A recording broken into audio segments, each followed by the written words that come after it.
Қайырлы күн баршаңызға. Бүгін мен осы қиярлар жайында айтамын. Яғни бор қышқылы қиярға арналған тамаша қоспа жайында. Өткен видеода осы бор қышқылын қалай дайындалатынын көрсеткен болатынмын. Ол кезде мен помидорға бергенмін. Ал енді сол бор қышқылын қиярға қалай беретін жайлы айтамын. Бор қиярдың дәмін жақсартады, аналық бездердің пайда болуын және жемістердің дамуын ынталандырады. Яғни түйнектейді. Бор қышқылы өте пайдасы жақсы қиярларға. Бор сонымен қатар өсімдіктердің құрғақшылыққа төзімділігін арттырады және тамыр жүйесіне де жақсы көмектеседі нығайтуына.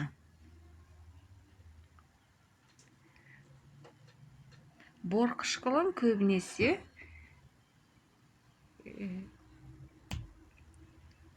тыңайтқышқа да пайдаланады.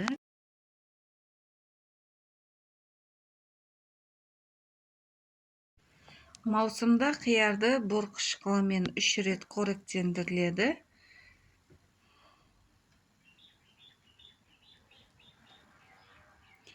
Біріншісі гүлдену алдында бүршіктер пайда болған кезде.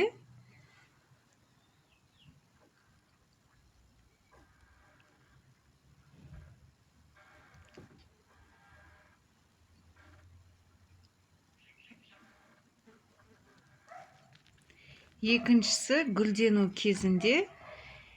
Үшіншісі жеміс беру кезінде.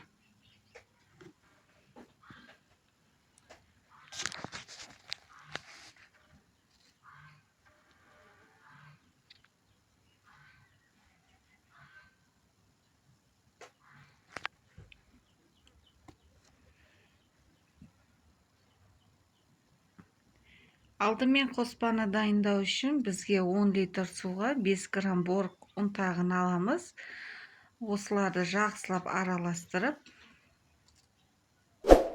әрбір шаршы метрге литр кеуіп шығамын. Менің каналыма тіркеліп, лайк басуларыңызды сұраймын.